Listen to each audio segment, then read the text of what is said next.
So let's have a little chat. Let's have a little occult chat. This is your host, The Occult View. Well, let's just jump right into what I wanted to discuss. I'm going to try not to be here too long, but you never know. I've made a major decision that I wanted to share with people, and maybe people can use this in some shape or form in their own lives if they need to. You know, I used to be a very sexual person, and I'm still a very sexual person. I still have a very strong high sex drive. I do. However, the older I get, the wiser I get with the decisions that I guess you could say that I make in terms of sexuality. And I know what some people are going to say, well, you have somebody living with you, you have a whole man living with you. Eh, yeah, but he's just a companion. He's just a friend. If you can call him that. You know, I'm not into him like that anymore. So um, every now and then I may mingle about to see what I can find and see if there's any interest. And I used to think that back in the early 2000s, it was difficult to connect with people, but now it's almost literally impossible, especially with the state of consciousness that people are at now. People are so busy worshiping idols and obsessing over idols or obsessing over other people that they really don't have time nor the interest in having meaningful adult interaction on an intimate level. They have no interest in that. And I'm realizing that more and more every day. It doesn't matter if you meet them online, it doesn't matter if you meet them at a club or a function. Everyone is in little cliques and cliques or whatever you want to call them, or little cults. And they go by how can I say this? They go by a certain guideline. And their guidelines are keeping them single, depressed, and I'm not giving any medical advice, but their guidelines are keeping them single, depressed, angry, disgruntled, frustrated, because what they are searching for is not a human being. They're searching for a robot. They don't want you to have any emotions. They just want you to be extremely plastic, where you don't age and you don't have any flaws. Like I was telling a friend of mine yesterday, I was saying that how a lot of times men, and I'm speaking in terms of men because I'm a gay man, you know, men will ask the universe or God or whatever you want to call the high, the high spirit.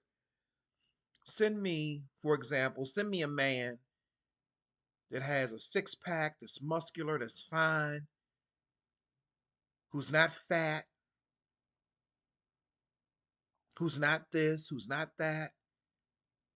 The universe sends you that, and then the man turns out to be everything that you wanted. He has muscles, he's fine, he doesn't age, he's he's the picture perfect, physically picture perfect. But then you find out he has no character, he has no integrity, he's a horrible person. And then you go back to God or the universe and you say,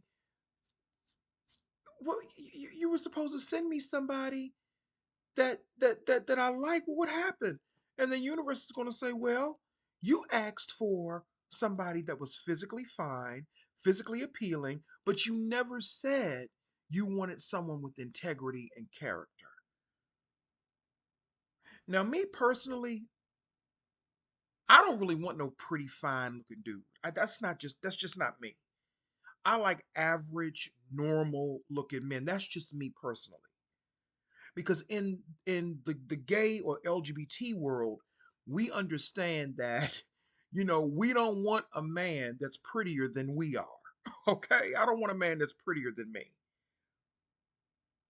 The closest that I got to a beautiful man aesthetically was Christopher Barry, you know.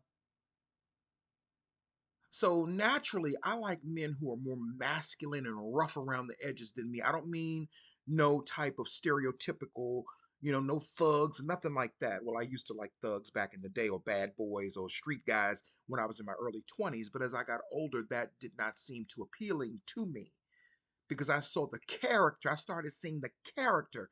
That is why they say with wisdom, with age comes wisdom, you know? So here recently, I was talking to a white guy. He was 50, in his 50s, divorced. He owned his own company. He had a lot of money. And he and I were talking. And he was very interested in me. He was more of a masculine, manly looking man. He wasn't pretty or anything like that. I'm prettier than he is. And that's the way that I liked it. So I was talking to him and I was going to see where it went. But I started noticing red flags immediately when we started talking. And I was like, well, dang, you mean you showing me the red flags already? Now, the first time I distanced myself away from him was back in September. I kind of just distanced myself away from him because of a few things. Number one, he was calling me too much. I don't like people calling me every 5 minutes. We just started talking. That was the first red flag. Then he was too, how can I put it? He was too aggressive. Not in a disrespectful way, but for example, he would say to me, "Well, I'm going to be in your area in 5 minutes. Can we meet up?" I'm like, "Listen, I'm working. I have things that I'm doing. I am busy. I'm working on things. I have clients that I deal with. I can't just drop what I'm doing to meet you." Then he kept calling me and calling me. What really irritated me was one morning, I was very, very sleepy. He and I were talking on the phone for like 2 hours. I told him, I said, well, we were going to meet up that afternoon. I was going to meet him somewhere. We were going to meet up that afternoon. So we were talking. It was like 6 in the morning. We had talked until like, no, no, I'm sorry. What time was it? We got off the phone. We talked really late. And I think we got off the phone like 6 in the morning or something like that. I said, okay, well, let me get me some sleep. I will call you when I wake up. I said, we were supposed to meet like around 12 in the afternoon because I had some time off. I had some time. So I said, okay, let's meet around 12 in the afternoon. So 8 o'clock. Now we had just got off the phone about 7 o'clock that morning. 8 o'clock, 8 o'clock, 9 o'clock. He's ringing my phone again. I'm trying to sleep, and you're ringing my phone. So you know me. I am the king of distancing myself away from people. Now I understand he claims to be a Taurus, right? But Tauruses can sometimes go into their Scorpio mode and be a little obsessive. Because most Tauruses that I know, they're not obsessive like that. unless they are um going into the shadow self, which is Scorpio, dealing with the shadow self, which is their Scorpio side. Excuse me. So I was really fucking irritated. So you know what I did? I blocked his number. I blocked his number.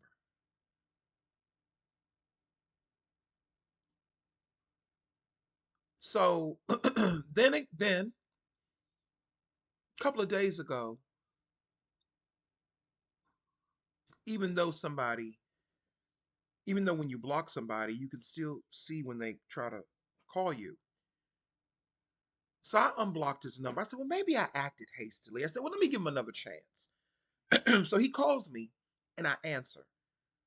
And we have a conversation. And I told him the reasons, and I'm not mentioning all, if there were other reasons as to why I felt that he was a problem, but I'm not going to get into those. But I explained to him why I distanced myself. He didn't know that I blocked him, I don't think. But I explained to him why I distanced myself. And when I was explaining it to him, I can see that he was very nonchalant about it. So I said, okay, maybe that's just his personality. I'm not going to take it seriously. I said, I'm all for giving second chances when I feel like it, not when the other person thinks I should, but when I feel like it. So I said, okay, I'll give him another chance. I said, okay. He blew it again. We were supposed to meet again today. We were going to meet up, have some coffee in the morning. He had some time off, so did I. We were going to meet up. But when we started talking again a couple of days ago, I started noticing red flags again.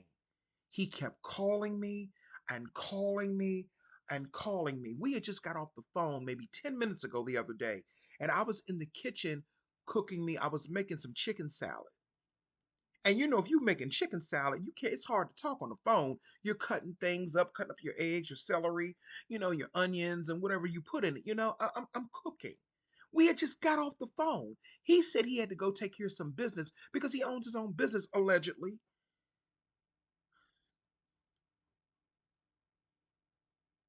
So I go, so I'm trying to cook, make me something to eat. He's calling me. I said, so and so. I said, I'm fixing me something to eat. Let me call you back. I'm starting to understand why his wife divorced him. I'm starting to get, see, these are the red flags. See, at one time I would ignore all of these and meet with the person anyway when I was in my 20s. But now that I'm in my 40s, with wisdom comes age. With age comes wisdom sometimes, at least for those of us who are normal.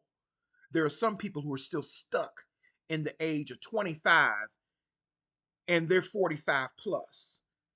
And I'm talking about men. And I know it can apply to women too, but I'm talking about men because I date men.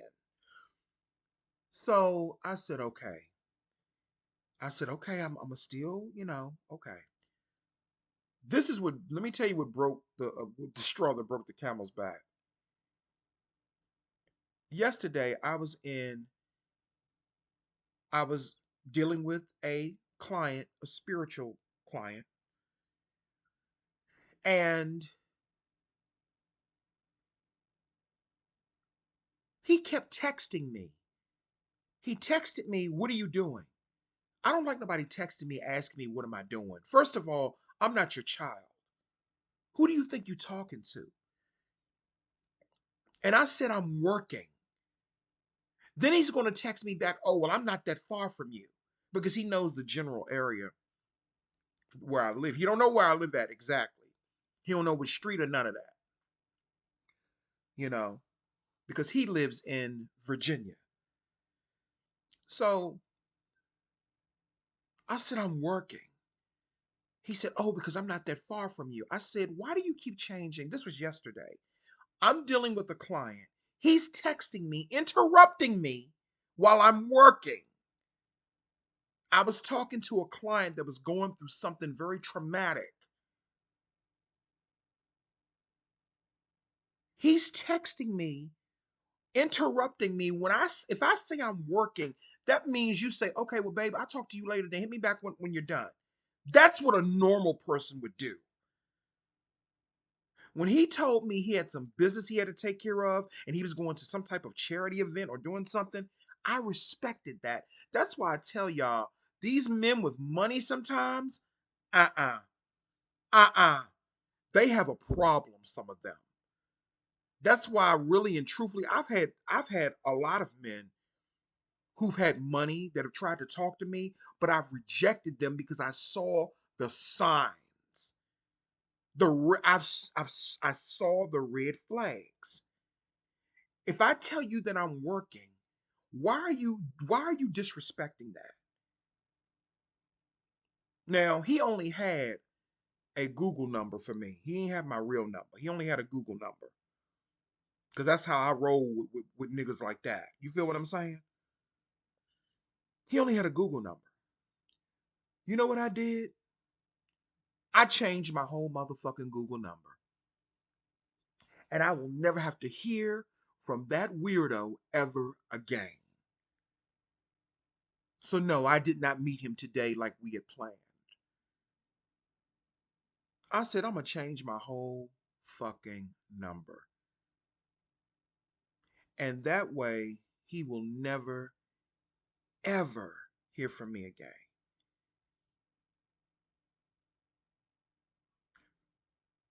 As a result of that and just endless experiences over the past, I want to say 4 years, not even over the past, I'm sorry, over the past, I want to say 7 years. Because I noticed people really started going crazy after Trump was elected to the office of the presidency in 2016. I noticed a change in people around 2016, 2017. Something happened. Something really, really, really bad happened on so many different levels, spiritually, psychologically, physically. Something really happened that was it was at our detriment as a culture and society. Something really happened to people during those times, and it's still in place. That type of behavioral or that type of entity, let me just say that that type of entity is still in place. It is still active. The mentality of people, that crazy mentality, it's still active. It was always there, but it got worse in 2016, 2017. And I'm not even really blaming Trump.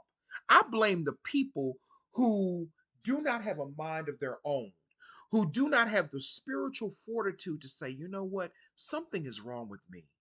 Maybe I need to seek some type of spiritual counseling or some type of spiritual guidance, not from me necessarily.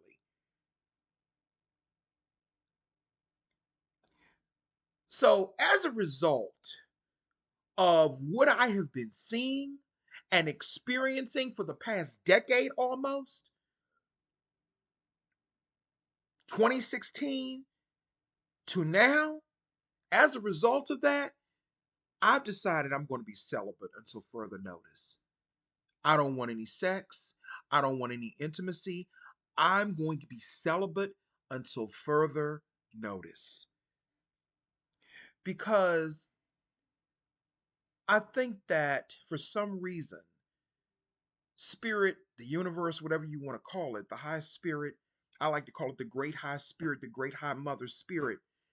For some reason, I think she's trying to shield me from the lunacy and the psychotic entities of narcissism, obsessiveness, because that dude that I was just telling you about, the white guy, he had stalkerish tendencies. He had obsessive tendencies. And whenever I would try to have a conversation with him, he would just be nonchalant and gloss over it like it went in one ear and went out and it went out the other one. He wasn't listening. If I'm telling you something is making me uncomfortable and you continue to do it, for example, he asked me, he said, do you like certain, he was asking me about certain acts, in the boudoir, in the bedroom. And one of them he was asking me about was anality. I'm gonna say it that way, anality. And I told him I'm not really into anality like that. Well, if I date you, that's something that I'm gonna want to do to you because you're just so good. In his eyes, he thought I was so good looking and attractive. I was like, okay, whatever, because I don't give myself all that credit. You know what I'm saying? If a person feels that way, I let them do that. But I don't. I'm not. I think I am nice looking, but to each his own. But I told him I'm not really into that. And I got to keep it real and keep it honest. I've had interaction with white men before. And this is no attack on white men, but I've had interaction with them before, and they are obsessed with anality and raw anality at that. I don't know you from Adam. Why are you trying to have unprotected sex with a total stranger that you don't know? See, in my mind, in my mind, my paranoid mind, when it comes to that, I'm only paranoid when it comes to that. Are you trying to give me something? Is that what you're really trying to do? That's what I'm thinking in my mind. And it ain't got nothing to do with nobody being white. That's for anybody. Because I've had black men do the same exact thing. This reckless type of entity that is driving them. You think because we have prep and all of that stuff, you think you're still supposed, so because we have prep and treatments for, let's just say, HIV, I'm HIV negative. The last time I was tested was a year ago. But I'm not promiscuous. Maybe I was when I was in my early 20s, but I don't have any STDs and STIs. Never have.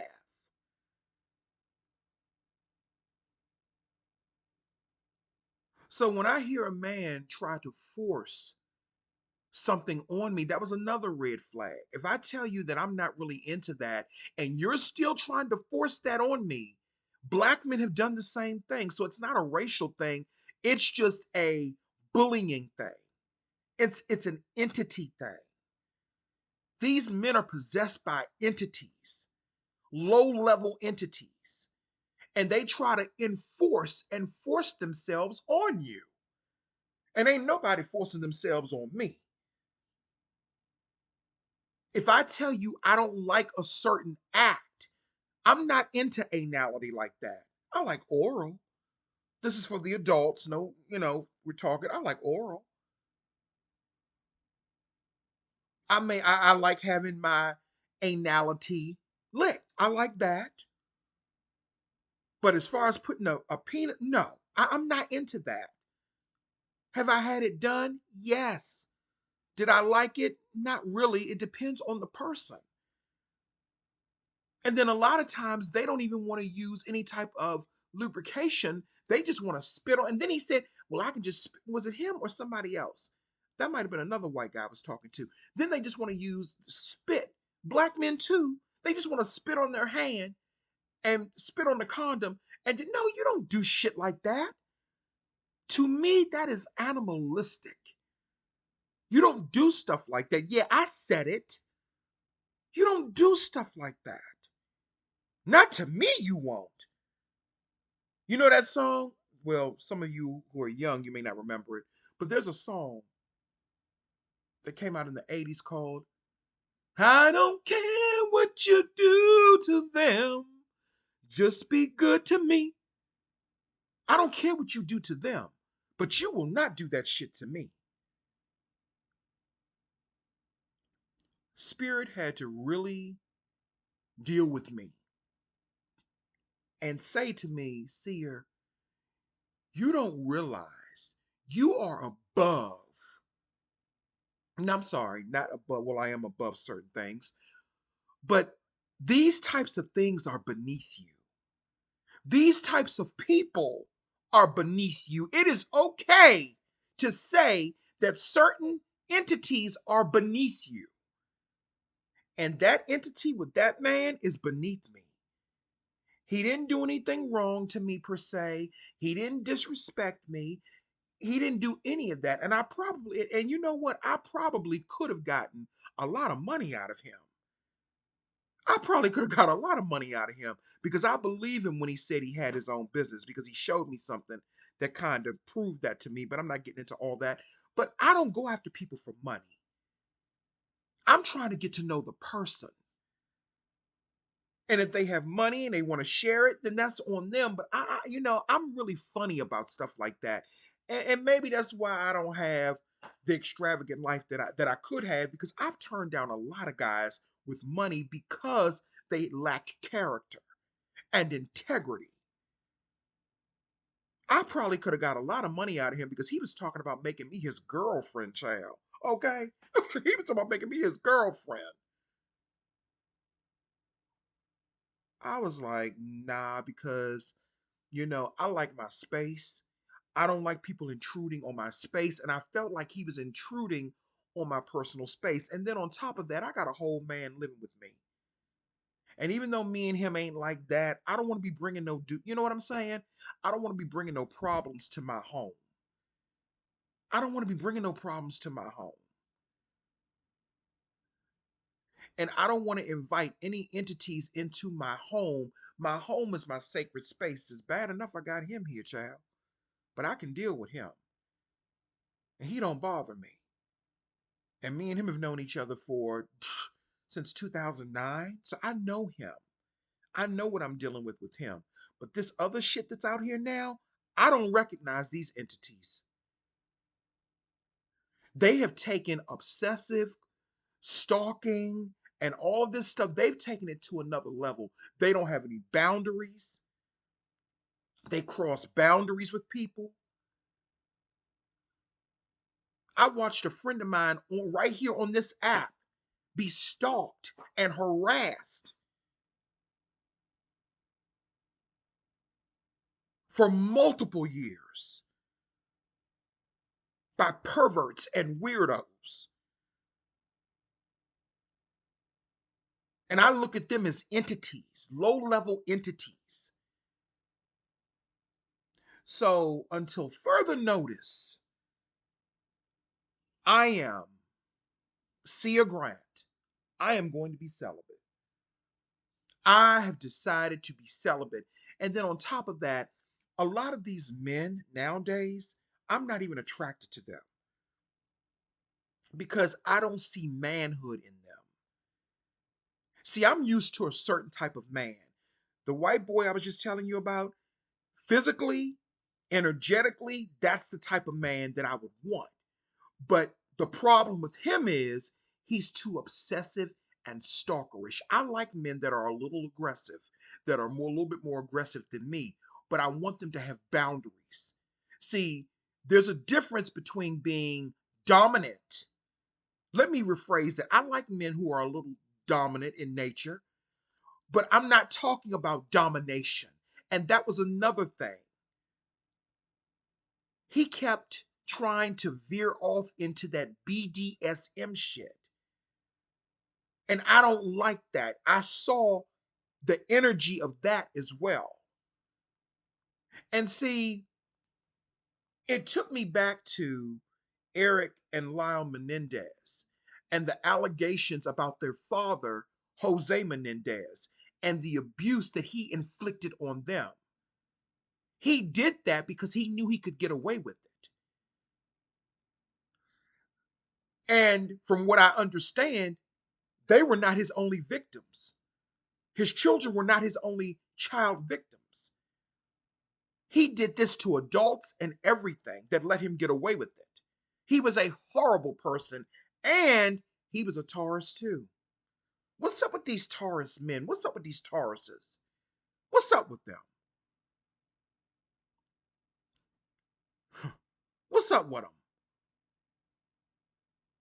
So is that a trait that Tauruses, the men, can be very obsessive and stalkerish when they have somebody in sight that they want? Because this man was giving me stalker vibes.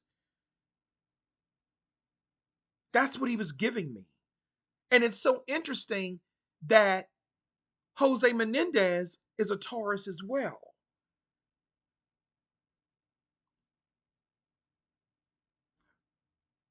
Until further notice, I am going to be celibate. I'm going to be celibate because these entities that are out here now, they're not normal. They're not right. I'm only speaking as a gay man. I'm not speaking to anybody else. I'm speaking as a gay man. These entities are not right. These are not, this is not what I want. At one time, you could have fun with a person. Y'all could have an adult relationship without any of the mess. People respected people's boundaries. But now, these men nowadays, especially men, even though he claimed to be one thing, he wasn't.